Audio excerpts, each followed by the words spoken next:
Host of the Prudent Money Radio Show, heard daily on Bible School Radio 91.3 KDKR, Decatur, Dallas, Fort Worth, and on 91.3 KYJC Commerce. Portions of KDKR programming do not necessarily reflect the views of this station, its management, or staff.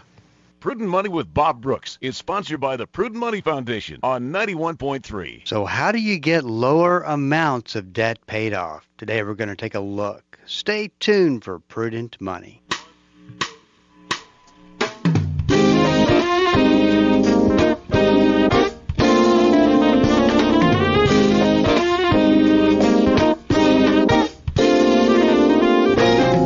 Good afternoon and welcome to the Prudent Money Radio Show. I'm your host, Bob Brooks. Thank you so much for joining me today. You know I do appreciate it. Well, if you have a question for me, please go to the website. There's a couple ways to get information, and we've been talking about the newest way, but the old way of getting information is still always available to you, and that is the email resource. You can send a question in and or a comment. Love to hear both. And I'll help you out as much as I can help you out through an email. Sometimes the problem needs a little bit more resources thrown at it, so we can also schedule a phone call. There's the ability to see what is open on my schedule and to sign up for a time, and we can handle that over the phone. There is no charge, no cost, no obligation to any of that. And I want to make sure that you know that because we really do take this seriously. And it's about offering resources which seem to be at a point where they're just not available for what I would call the average investor. And so it's just a lot of the changes that are going on in the financial services business. So I want to make sure that if you are listening to the Prudent Money Show, you are dialed in and you're trying to do like I am. You're trying to grow and to become a better steward of what God has given us. So those resources are there for you. They're all at prudentmoney.com. We find ourselves in a very interesting situation, I think, as we head to the end of the year, which is unbelievable that this year has gone by so very fast. And we look at the prospects for a new year. The markets have dodged a bullet, I would say, back in 2022 because the bear market that we did have was really a mild one. And if you look at it, where you started out in 2022, in January of 2022, and you basically went down, the decline lasted until October of 2022. And then it's spent its time through this year getting back up to where it was almost 2 years ago. It's just kind of made a round trip. And even though obviously the year 2023 has seemed like a great year for the stock market, it's really has just balanced out what happened in 2022.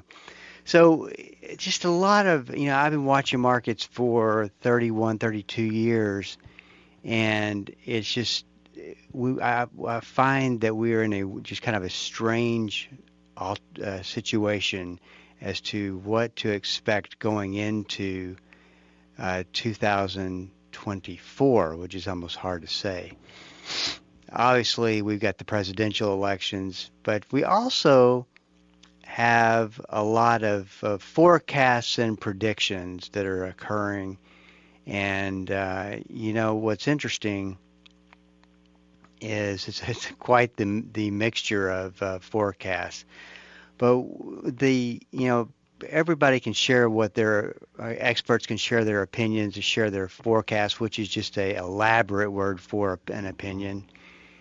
And what I like to point to are indicators that would suggest that if you see these indicators, or these indicators do a certain register a certain number each month, that means something and can be looked at, and history would show that these are pretty accurate indicators. Through the year, I've talked to us about several of these indicators and what they're saying.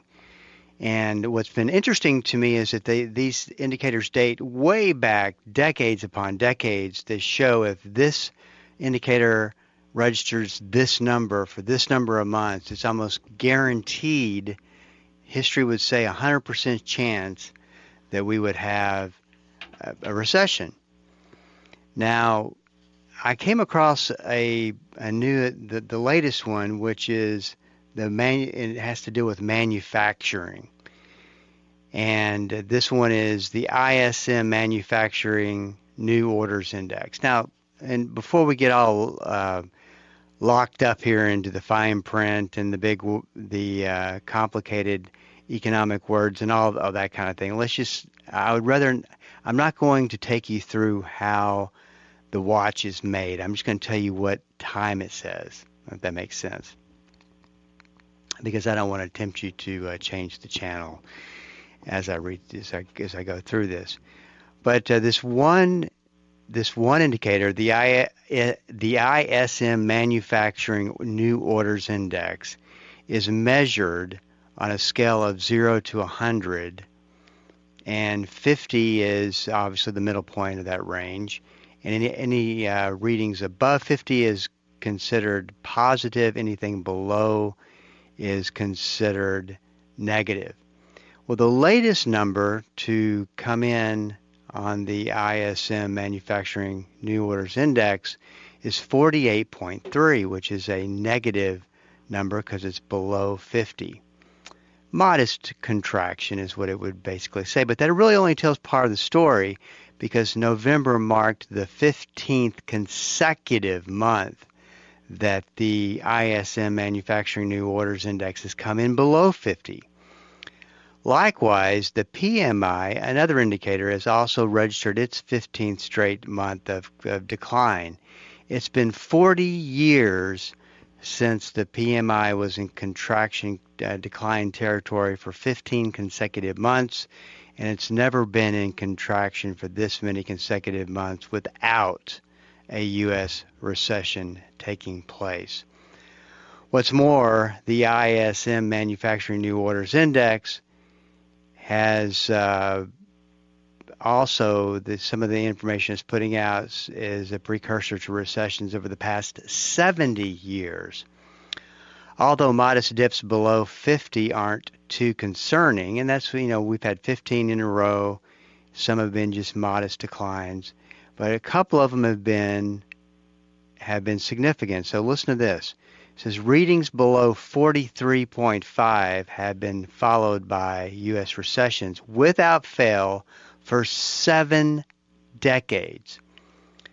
That level of 43.5 has been breached twice over the past 15 months, which, if history rhymes, would suggest a recession is coming.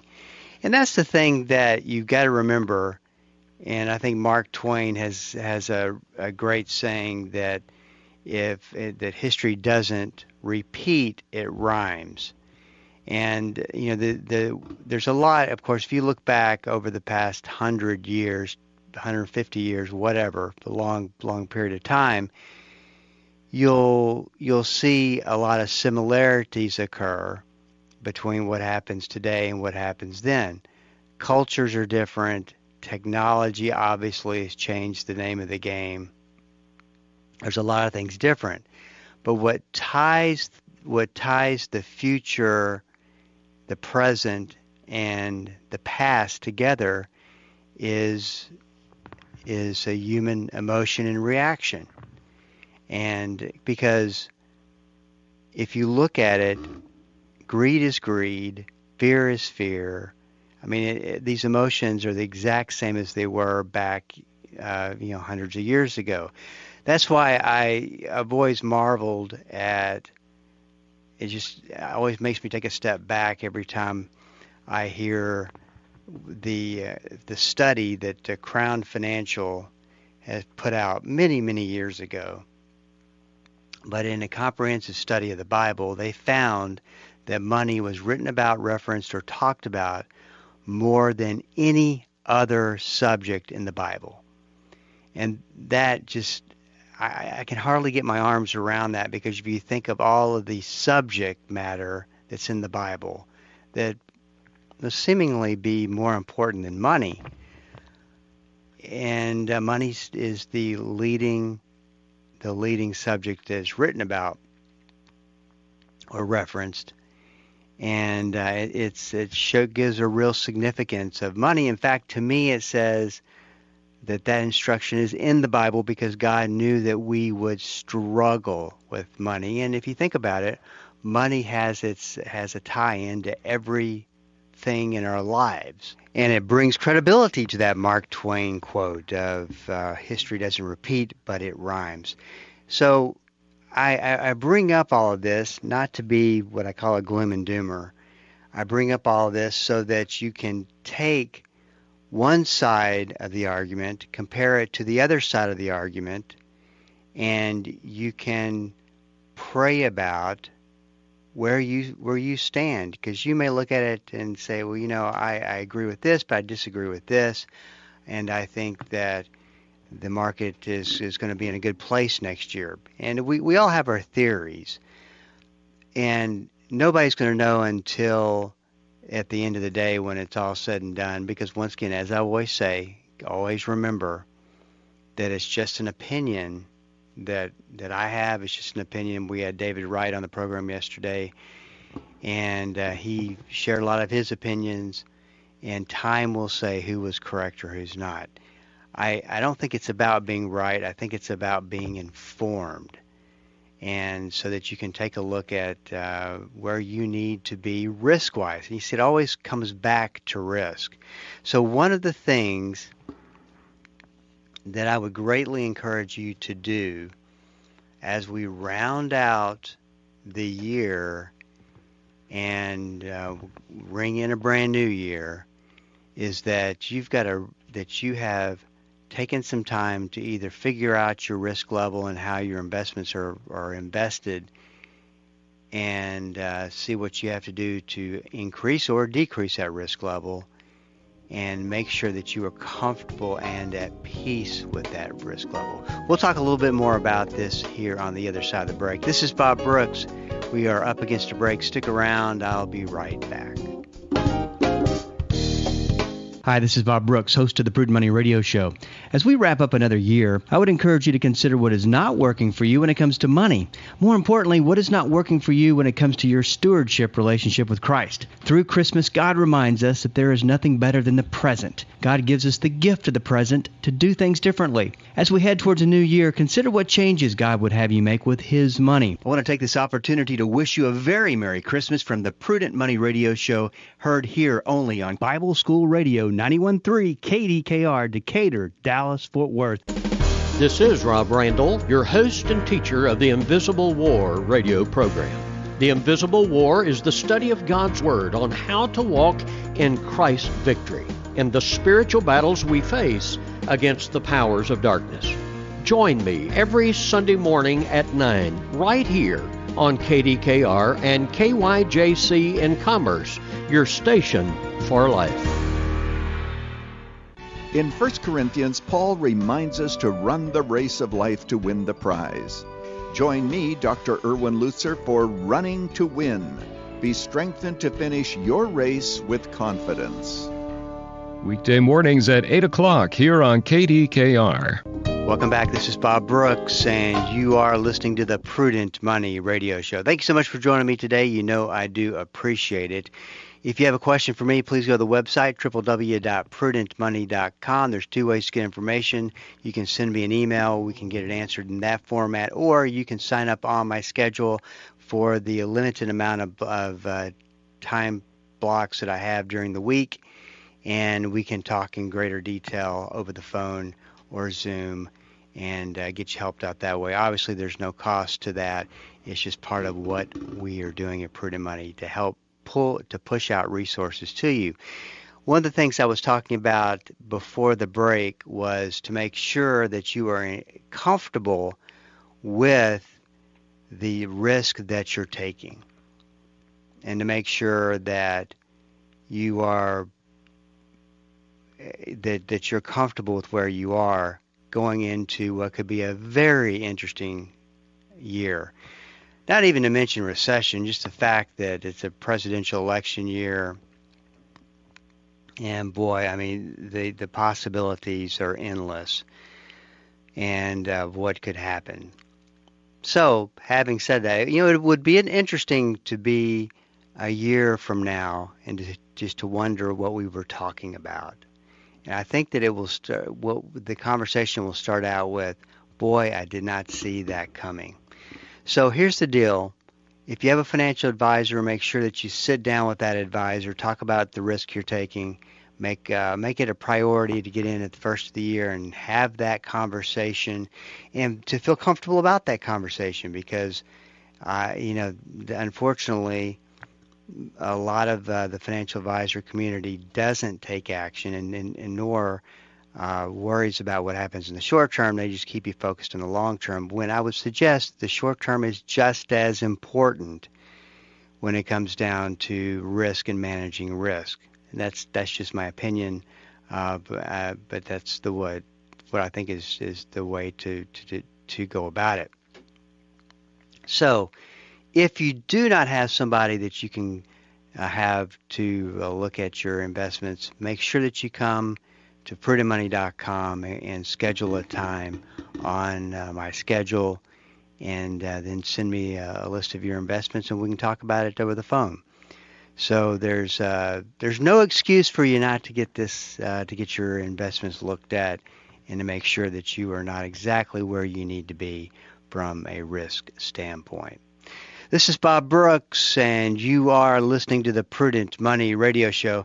Yesterday, I interviewed David Wright and his book, Bonfire of the Sanities, and I really do like this book. And if you want more information, with this book, you can go to prudentmoney.com. I have it on my reading list. That was with other books that I thought were something you should take a look at. But go check that out. I like he has a little bit of a contrarian approach, which I like that. And what that means is that he takes a look at both sides of the story and tells you what his opinion is, and then you can figure out where your opinion lies, of course.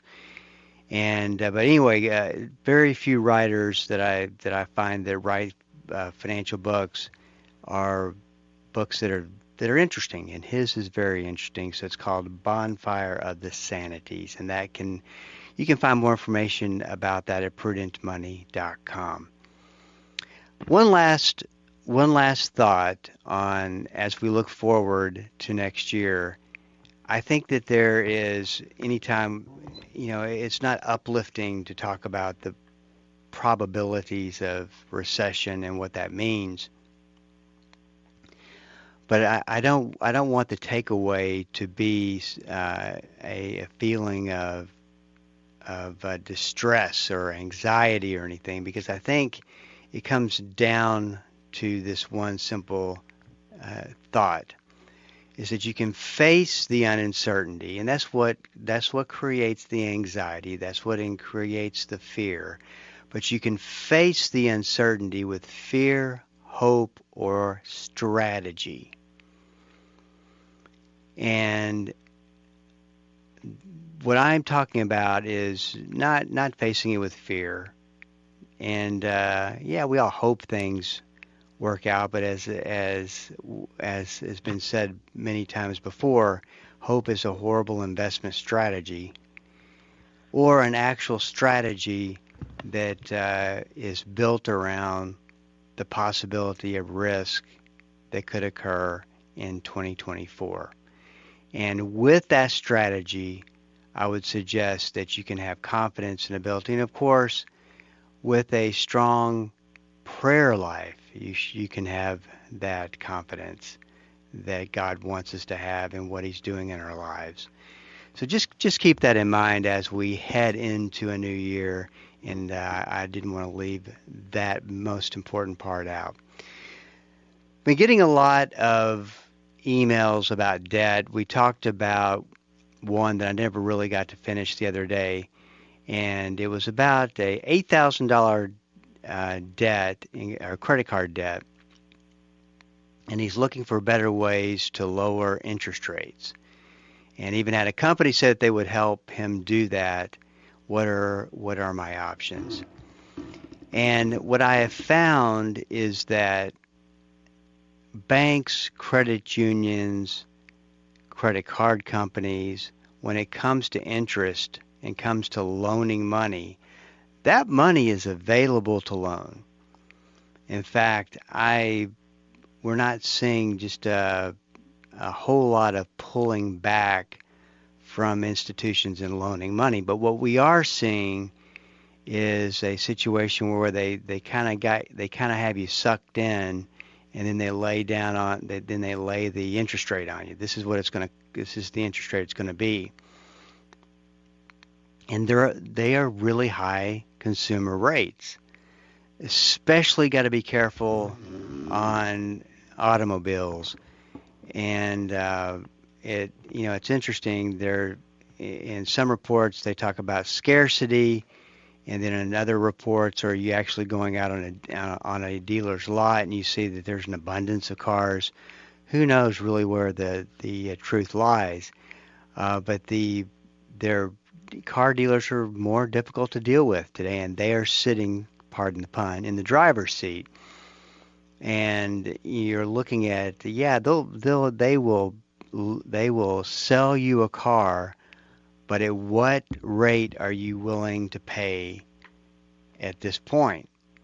Now, same kind of thing obviously is going on in the real estate markets, is that there's plenty of people who will sell will sell a house, and even though there's a supply and demand problem going on, but there's people who will sell their home, and there's mortgage lenders who will loan the money, but it's at higher rates, and that of course affects the payment. That affects the amount of money that you pay overall with interest, and that's the situation we find ourselves in. Now, having said all that, that's in the consumer world in general. There are such situations such as smaller amounts of debt, and this particular email question was about $8,000 in credit card debt that the credit card companies and people and institutions that loan money are interested in getting, because it's not excessive. They can add that to their portfolio. Just remember, if you're transferring money over from a higher interest rate card to a zero interest, is that they're probably going to get you on the other side of that zero interest rate, and you're going to be paying a lot higher interest rates. So keep that in mind. Then probably making it probably not the best situation to get yourself involved in. One of the ways to borrow money and pay and switch from higher interest rates to lower interest rates, and one way that we rarely talk about because it's always the very, very last resource you want to go to, but that's your 401k plan. For the 401k plan that offers it, it's a simple application process to borrow money. There's no taxes or penalties unless you get laid off and you have to pay it back or take a distribution. And potentially the interest rates are a lot lower than traditional loans. No impact on your credit report, and you can repay with payroll deductions. There are some downsides, though.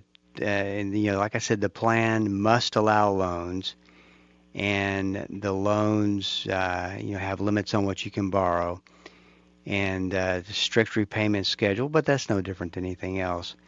You can't discharge 401k loans in bankruptcy, and the two biggest hangups to me is that in an uncertain job market, which we're not in right now, but we could be at some point next year if this recession talk plays out, is that if you lose your job, you've got about 60 days to pay that loan back, or they make a distribution, which can be extremely expensive. And also, when you're paying back your loan back and you're putting money out of payroll deduction into the loan to pay it off, you are paying with after tax money and will get taxed again when you take it back out. So there's a double taxation that goes on there too. That's a downside. Plus, you just don't want to mess with your long-term money. You want to leave that alone. And I'm only saying this as an alternative if the interest rates are dramatically lower, which in most cases they are. It can make sense, and if it's a shorter term game plan, you know that you're going to get it paid off and quicker than you're going to be holding it for years upon years upon years. So that's just something to think about. It's obviously the last place that you go, but that's kind of what we're looking at today. Hey, this is Bob Brooks. You got a question for me, please go to the website at prudentmoney.com and send it in, because we are all out of time. Till we do meet again next time, keep the faith and have a great rest of the day. That's all the time we have for today. Questions or comments for Bob, or to find out more great information like what you've just heard, visit www.prudentmoney.com. Be sure to join Bob Brooks again for the next edition of Prudent Money. Prudent Money with Bob Brooks is sponsored by the Prudent Money Foundation on 91.3.